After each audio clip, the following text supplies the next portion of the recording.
We apologize for interrupting programming. Once again, we want to get you live to the National Weather Service headquarters in Manoa, where right now a briefing is taking place. If you can see Mike Canton at the podium, he is the warning coordinating meteorologist. Let's join the press conference. Now, as far as timing goes, this graphic kind of tries to describe the timing. The best chance, or the best look timing that we have right now for East Maui County and the Big Island is starting about Monday or tomorrow at 6 a.m., lasting into the afternoon about 6 p.m.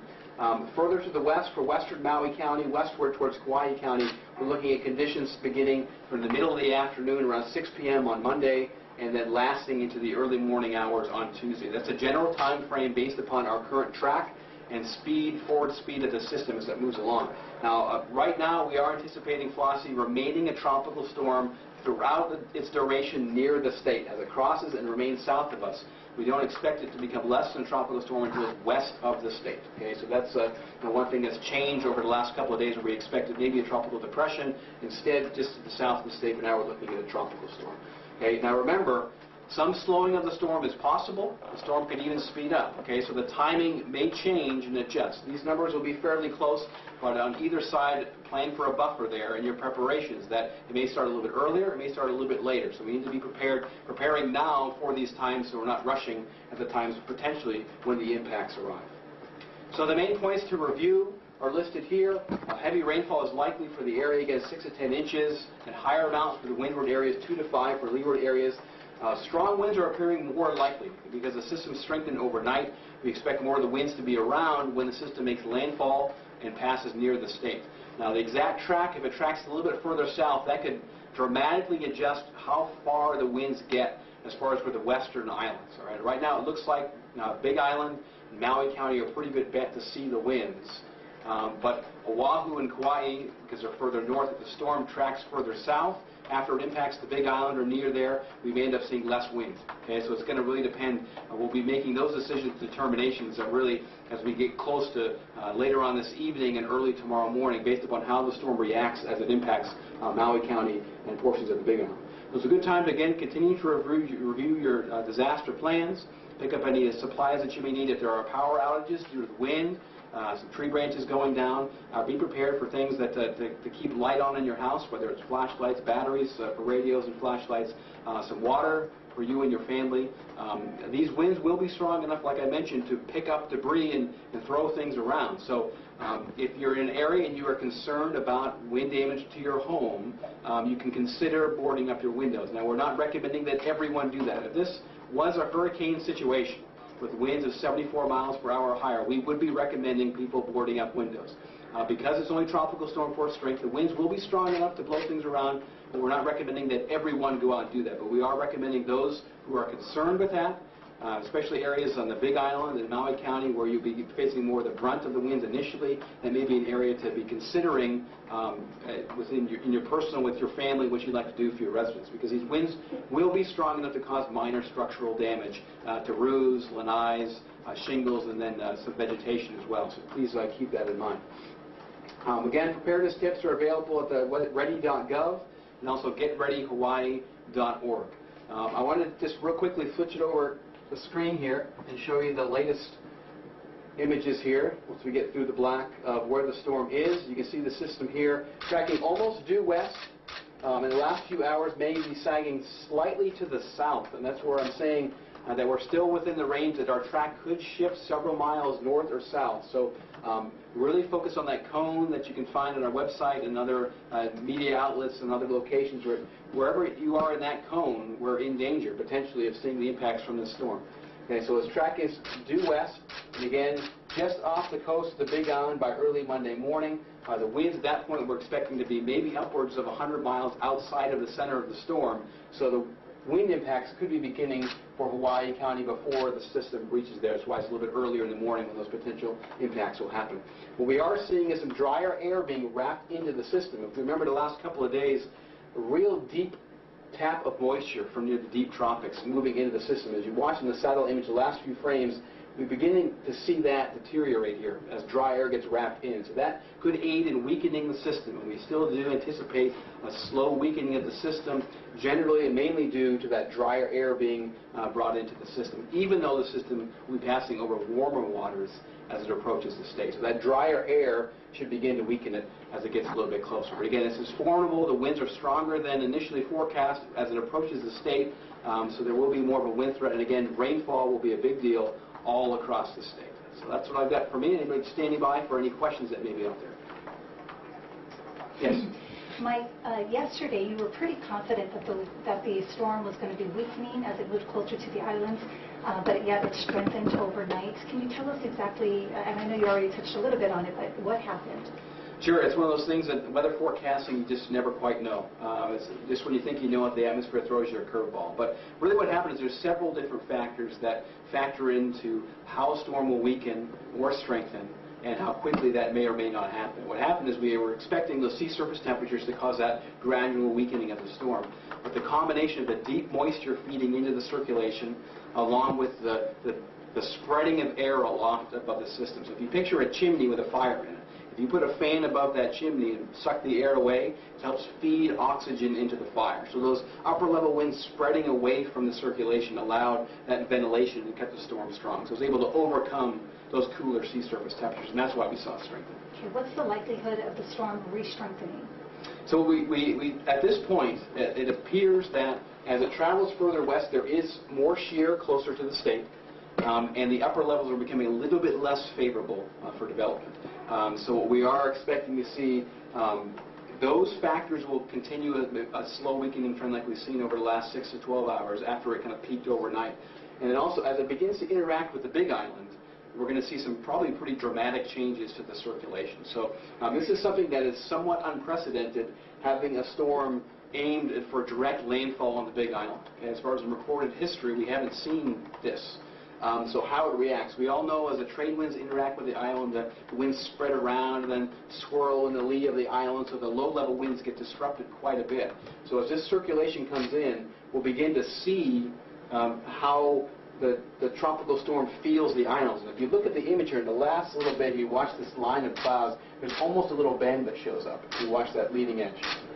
Right in there. Okay, so the leading edge of the circulation is already feeling the Big Island, and that will in turn translate back into the circulation. So we expect as it feels the Big Island more and more, it'll begin to weaken the system more. So I think the presence of the Big Island will cause much of the weakening as we move forward. Mike, can I ask you about storm surge, coastal flooding, surf? Where do you think, how big, how dangerous? Okay, so the question is about storm surge and surf and the potential impact. So right now as far as storm surge goes, because the system hasn't been very strong or very long, we are expecting kind of minor storm surge as it comes in. The tides aren't going to be that high. We're mainly talking about surge for the eastern side of Maui Island, the Hana area, that coastline, the Hamakua coast down through Hilo and the eastern side of the Big Island as well. So kind of minor storm surge, but with the waves 12 to 18 feet on top of that and the winds blowing on shore, we will be seeing probably some minor coastal inundation in those prone areas. So areas that normally flood when we have a high tide and some onshore winds and some bigger surf, we're going to see that. But right now we're looking kind of minor to maybe moderate impacts for coastal areas, mainly for Maui Island and the Big Island. Can you put this into perspective with other recent storms that have threatened our island? You said this was a bit unprecedented, the storm being directly towards the Big Island and inland. Yeah, so what we've seen is in the past we've had systems that are approached from the east like this, but they fizzled out. Felicia in 2009 was very similar, coming from the east, and as it approached, it just fizzled right out off to our east. The former Flossie back in 2007, right, came in from a little more of a southern track, but it fizzled out southeast of the Big Island. The big difference with those two storms in recent history is that there's been a lot of shear. And so as they approached the state, the winds, the strong winds at the top of the system, tipped the circulation over, blew off the top, and then the systems died rapidly. We haven't seen that shear with this version of Flossie in 2013. So that's been the big difference, allowing it to hold its strength as it gets closer. So and we don't expect a lot of shear before it makes a direct impact on Maui County or the Big Island. The further west it goes, it's going to start to feel more shear, but the impacts will probably not be mitigated very much by shear before then. so we're going to get more of a brunt of the storm, versus Felicia that fizzled out in 2009 directly to our east and became pretty much nothing, right? It was a stronger system, came right at us, a shear blew it apart, and then it weakened very, very rapidly. We didn't get much of an impact out of it. This one's a little different because of that lack of shear, which can happen. It kind of goes to show you that we typically, on average, see that shear out there. But in this instances where it's not there, we can have things that we haven't seen in quite a while. Mike, can you also revisit, you might have already mentioned this, the earliest we may start to see impacts, was it by tonight for the Big Island or early tomorrow morning? Impact for the Big Island usually mainly will start as we get into the early morning hours tomorrow. Overnight tonight, some of the surf may begin to arrive. They may be late this afternoon see some forerunners of the surf because the system has had a long time pointed in our direction. So there's going to be some waves arriving ahead of the system, but they won't be as big. The bigger waves arrive closer to the system a couple hours before the winds really arrive, and that's leaning towards the early morning hours tomorrow.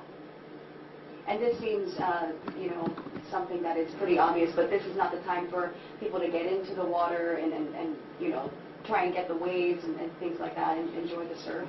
Absolutely, yeah. This is a tropical storm. Okay, so this is these impacts are real. The high surf, the rain, the potential torrential rain, and the wind. They're potentially real impacts to us. So we need to make sure that we're not running out to the coastline to catch waves.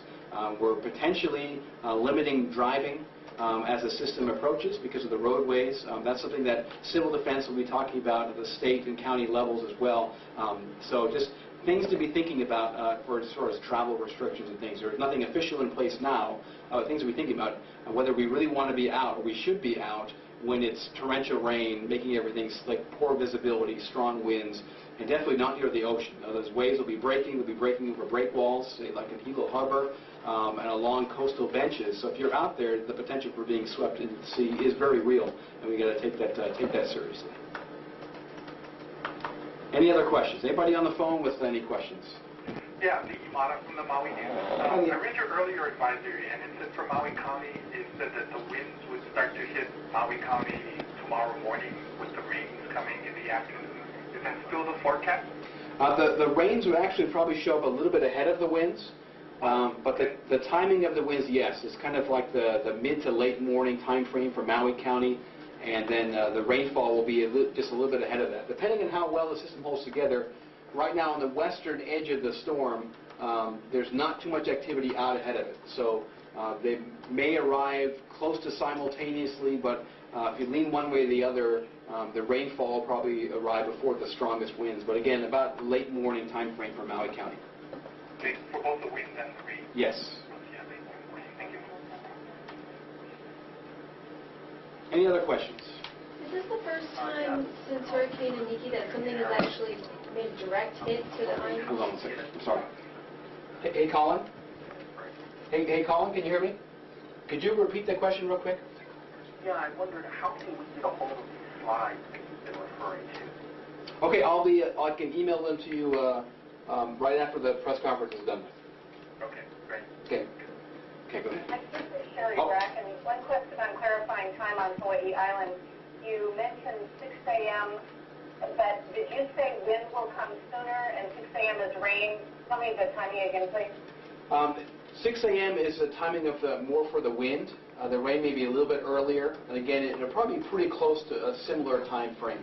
But the strongest winds arriving around that time for the Big Island. Again, depending on the exact track of the system, whether it slows down or remains at its current speed, there may be some adjustments in there. So I would just caution against using the exact times at this point.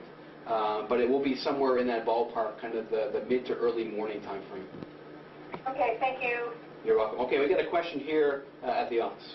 Is this the first time since Iniki that there's been like a direct hit from a cyclone hitting the islands? This is the first time that we've had some close calls that have come by. Since Iniki, we've had remnants of systems that have come by and interacted with upper level lows that gave us some heavy rain, like that tropical storm Paul, which formed in the East Pacific in 2000. The remnants of it wasn't even a tropical cyclone anymore, but it provided just enough moisture and that gave us some heavy rain. So this is the first time in quite a while that we've seen a direct threat from a landfalling tropical cyclone, in this case a tropical storm. Okay, any further questions? Okay, if there's no further questions, I'm going to turn the time over to Mr. Jeff Hickman from Department of Defense representing State Civil Defense. Okay, State Civil Defense currently is actively coordinating with county, state, federal, private, and nonprofit organizations to anticipate their needs. So they have stood up at their Diamond Head Emergency Operations Center and are working with the counties presently. Also wanted to put out the State Civil Defense would like people to take advantage of this time. And a couple of these points have been made and they have been in the media. We want people to keep following it. Limit transportation as Tropical Storm Flossie arrives. Check your flood-prone areas. Clean gutters. Remove any loose debris on your property. Review your family emergency plan. And then a big one is go over a communications plan with your family so you can communicate after the storm and give everybody a heads up on the mainland and on the neighbor islands. Lots of information will be coming out through the media. Please keep informed and stay on top of Tropical Storm Flossie as it hits landfall. That's all I had at this time from State Civil Defense. Thank you. Okay, thank you, Jeff. And again, standing by for any further questions. Otherwise, we'll plan on reconvening for another press conference at 8 p.m. this evening. Does this give us any indication as to how the rest of the hurricane season is going to play out? Is this, you know, there's a track that's been set, and storms going to follow that track possibly for the rest of the season? It's hard to use one system to kind of, play out an entire season. We're still expecting a below normal season. Our average is 4 to 5 tropical cyclones somewhere in the Central Pacific. This is the first one this year. We're anticipating about 1 to 3, and we're still anticipating at this point a below normal season. Could there be any possible impact to air travel to from the islands? Are you going to talk to DOT about possibly grounding things? Okay, I guess I'll turn it over to Jeff for that question. Actually, the State Civil Defense has been working with the counties and Department of Transportation, so they will be coming out with more information that specifically regard the airports and also the harbors. Nothing at this point? Nothing at this point, but it is. They had a meeting before this press conference, and so information will be coming out shortly. There you have it, well, Justin, here from the Central and look Pacific forward to seeing Hurricane you back Center. again. Again, maximum sustained winds right now at 50 miles per hour. You have been watching a live report. Mike Canton here at the National Weather Service indicating that we are not expecting any major coastal flooding over the Big Island. The earliest impacts, though, for the island of Hawaii could be felt as early as tomorrow morning. First in the way of surf, the waves, the forerunners moving into shore, and then wind, and then rain, heavy rain, up to 10 inches possible, which is enough to cause flash flooding, possible mudslides as well. And then they are expecting those winds to move on through. Nothing indicating any major damage to any home, so they do not recommend you board up your windows like they would do during a hurricane situation, given this is a tropical storm, so the winds are much weaker than what we would see at hurricane strength. Obviously, we also heard that flights in and out of the state, nothing is in place to stop any flight traffic. Also hearing that the system will move over Maui County and then Oahu, keeping that tropical storm status. So again, the winds not going to be as strong as what we're seeing offshore right now, weakening as it moves into drier air and stronger wind shears, tearing Flossie's strength apart. But again, still anticipating possible minor damage from those winds moving in, starting off with the Big Island early tomorrow morning. And of course, the next advisory from the National Weather Service coming up at 8 o'clock tonight. We will be here, and we will send it back to you folks in the studio. Moani Ke'ala Navarro reporting live from the National Weather Service. Pam, Justin? Thank you, Moani. That was Moani Ke'ala Navarro from KITV at the live press briefing at the National Weather Service headquarters in Manoa. And as everyone said, please observe caution and common sense. We've been through this so many times before, and people tend to take these warnings with a grain of salt, but Flossie is here. Yeah, it looks like this is the biggest threat that we've had in quite some time. And as Mike Canton said, it's the first, you could almost hear the excitement in his voice, almost anxious to see what this storm does as it actually makes land. Yeah, as Mike Canton said, first in recorded history of this type of tropical storm impacting a direct hit on the Big Island. Now, we have crews going all over the place. We have on the a Big crew on the Island? Big Island, and we have a crew Maui? heading toward Maui County right now. And we also want to let you know that we have our KITV4 Hurricane app out there as well to keep you up to date on the storm's progress. We are updating it constantly with new information, and of course, we will be back here at 5 We will be o'clock. back here at 5 o'clock. We will also be at the other press briefing at 8 p.m. With more information at 10 p.m. So please stay tuned to KITV News and KITV.com for the very latest on Tropical Storm Flossie. Take care.